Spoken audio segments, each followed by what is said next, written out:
Hi guys and welcome. Today, as you know, we are creating lovely birch trees. So let's get right into it. Today you're going to need your paper. This is 100% cotton, but you can use a cheaper watercolor paper as well.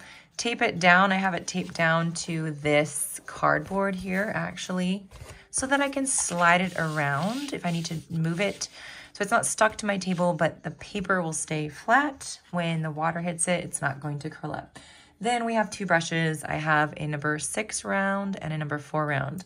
I have my water colors. I have my water. I'm gonna spray my paints down a little bit more. And I also have a rag. You could use paper towel just for dabbing your brush. And finally, a credit card or a Costco card or whatever card you want to use. So we're gonna use this to create our trunk. So today, we're gonna start with our number 6 round brush, and we're just gonna start mixing up our paint. I like to paint with a gray color for these birch trees. So you're gonna mix up your own or use what you have. So here's a nice dark brown. I'm gonna mix that with some dark blue. So I'm gonna scrub in here, get some blue in there. Of course, I'm mixing some brown in there, but that's okay. We're just gonna go with it. We're making kind of loosely making a watery gray color. It's a blue-gray, and you might want to mix a good amount because you're probably going to need a lot for all these tree trunks. You could do a smaller version. I'm going to add some more water. You want it to be pretty runny so that you can dip your card in there and kind of get a lot of that paint on the card, as you'll see. So painting with a credit card, I've seen this all over TikTok, maybe not all over, I've seen a few people do it. We're going to use this side here. I'm just going to dip that in. And we're simply going to place it on our paper, and we're going to just squeegee in just like that, okay? And I have a rough outline. You can sort of follow it, but you don't have to be so exact about it. It doesn't really matter. My outline is there for me to know where my composition lies and to try to follow it the best that I can. But of course, we're not going to worry too much. And I'm gonna move my paper, guys. I'm gonna move this over. And I'm gonna just rotate, because what we're doing now is we're doing the other side.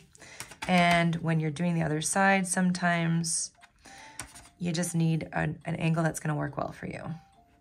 Okay, so we're just going through and we're starting to close in the gaps of that tree trunk. And as you can see, look how awesome and stripy this is starting to turn out. And I definitely have more of a thicker trunk towards the bottom. If you don't like some of the way the stripies turned out, you can go back and just kind of meet those lines in the middle. But look at how fun that is. And it's very random. I couldn't repeat the same pattern if I wanted to. So it's just gonna be a fun little project. So we're gonna do all of these little guys. You can try to take your card and do it the opposite way, this way, without turning your page if you want. Maybe you are much more skilled at doing that, and that would be awesome.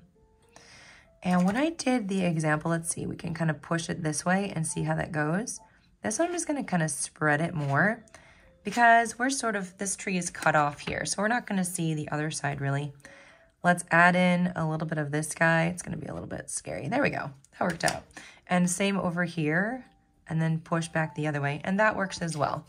All right, so as you can see, labor intensive, you just start going for it. Now don't be too worried. When I first did this, I've done this several times in preparation for this video, and you know, I just practiced in different ways, and I was very, much more like nervous about it, I think, or exact about it. Not nervous, just more careful.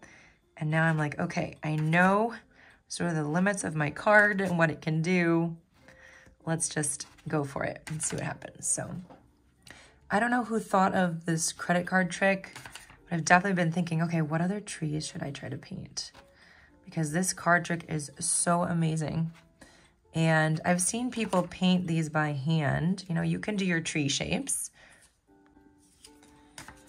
and then paint it in with a paintbrush, but this is just so much more fun. Can you imagine doing this if you have any kiddos or some students that you'd like to teach? It'd be a really, really fun project to kind of do together in a classroom situation or just at home with littles. So we're gonna go ahead and mix up more paint. So you can learn from my mistake and make sure that you mix up a lot more paint than I did. So I forget how fast we end up using it. And yeah, we have some pretty thick marks like right over here, which I just find to be so pretty. And I actually grew up with a birch tree in my front yard, which I honestly didn't make the connection until I saw these tutorials. I was like, oh yeah, I had that tree. It's a pretty cool tree, unless I'm mistaken, and that we didn't have one. The bark peeled off really easily, which we love to do, which my father hated, of course, because, you know, hurting the tree. So anyway, when you're kids, you don't really think too much about that stuff or care, unfortunately. At least we didn't. Okay, so now we're gonna push the paint back this way. As you can see, this is a bit of a skinnier tree, and I've stopped it a little bit farther than some of these. So these are a little bit further away. We're making them thinner. And we're just going to do a little bit there. There's a branch. Just add it in a bigger branch. That's fine. All right, a little bit here. Look at that, just one push and voila, good to go. So we'll be darkening up some of the areas and connecting them more if we need to in a little bit. But we just want to get that basic shape down. So it's just one of those activities that you really, at least for me, really enjoy. So I'm gonna think of what are some other things that I can paint with a credit card or Costco card. Any card. Clearly any card will do. It doesn't have to be one of the ones we mentioned here. But a nice flat plasticky card. Maybe a metal would work too, sure. All right, just spread that out. So we're going to also name that one side is the side in shadow. Can you guess which one? Definitely I was gonna go with the left side, and look at how much thicker that paint is there. So we're going to actually add shadows in a little bit when we're done. So I have some paint on here still. Thought I did. And get that going.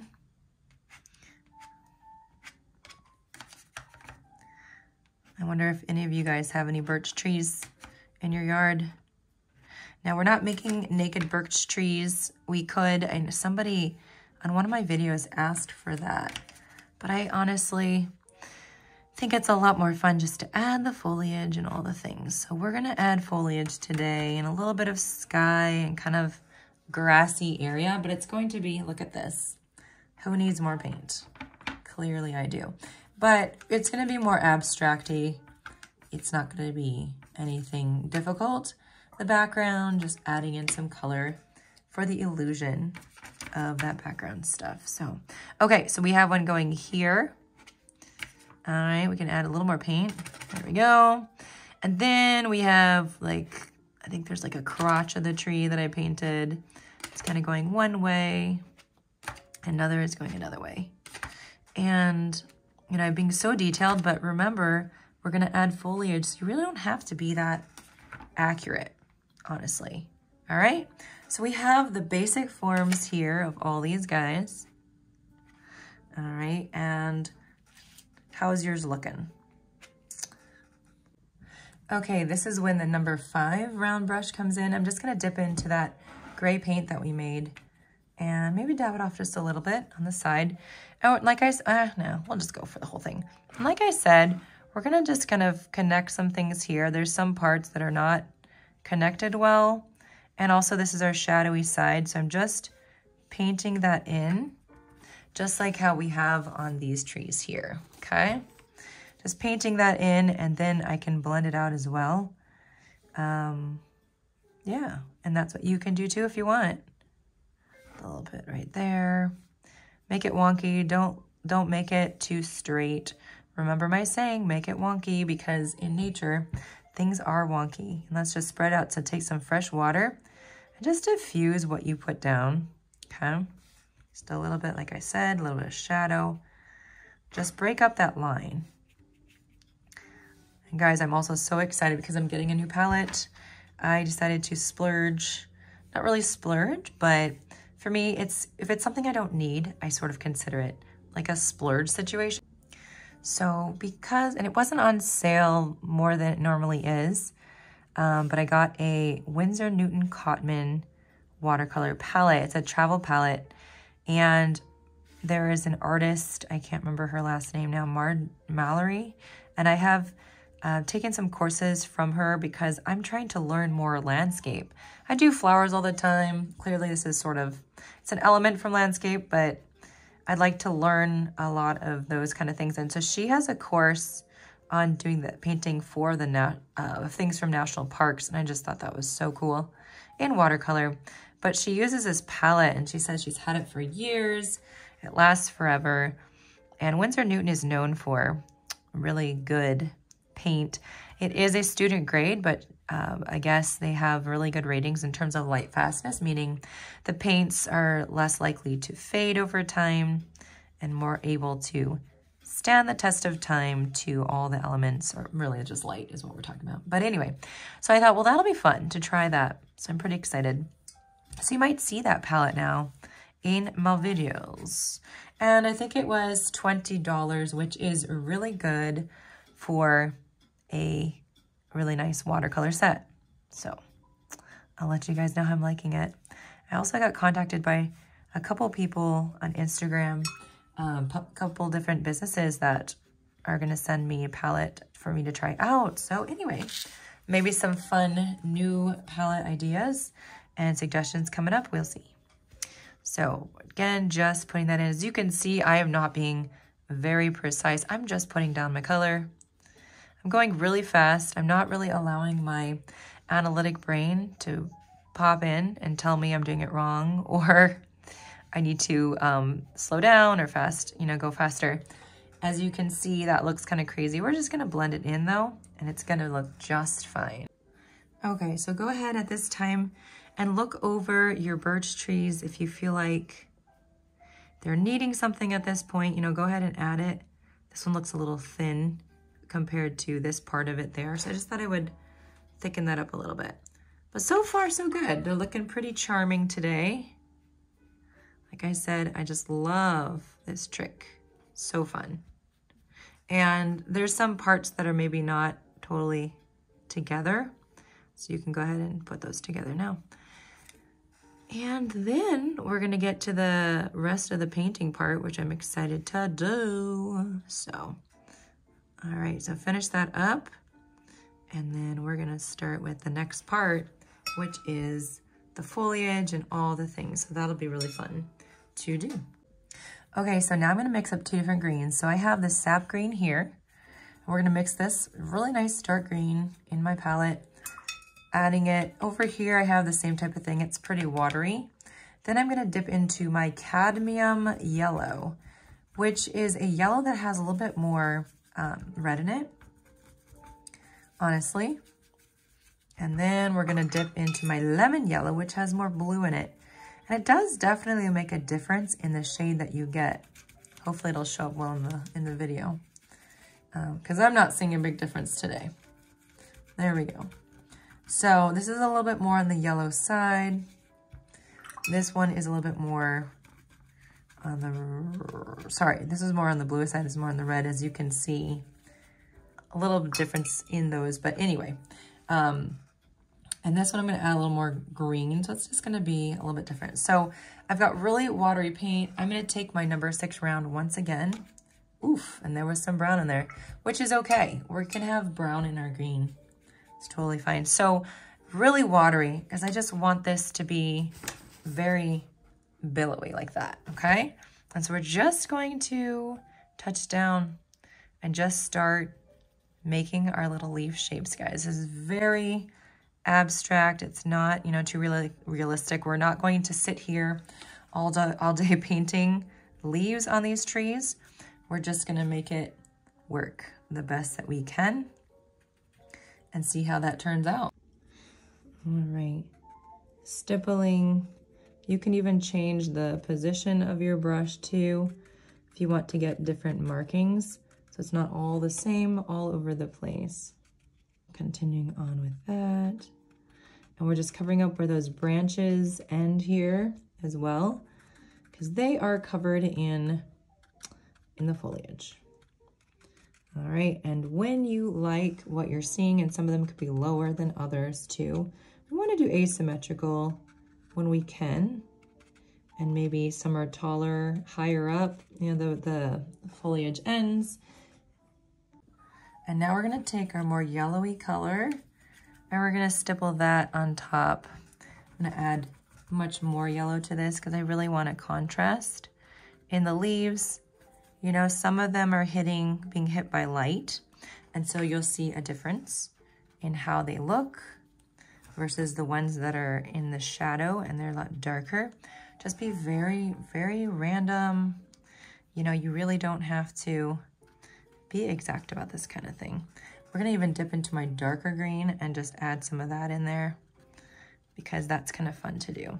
So once that is done and you're liking what you're seeing, we're going to dip into our water and then dab it off on our paper towel. And then we're just going to diffuse a little bit, okay? Diffusion is one of my favorite things to do. And we're not done because we're going to put splatter. We're going to put the blue for that sky we were talking about and just make it look real pretty. How are your trees looking right now? Hopefully you're enjoying and having such a good time. I'm going to take a water mix of my green and just add a little bit here on the ground, just emulating kind of some grass on the ground where the trees are sitting in our little birch tree forest.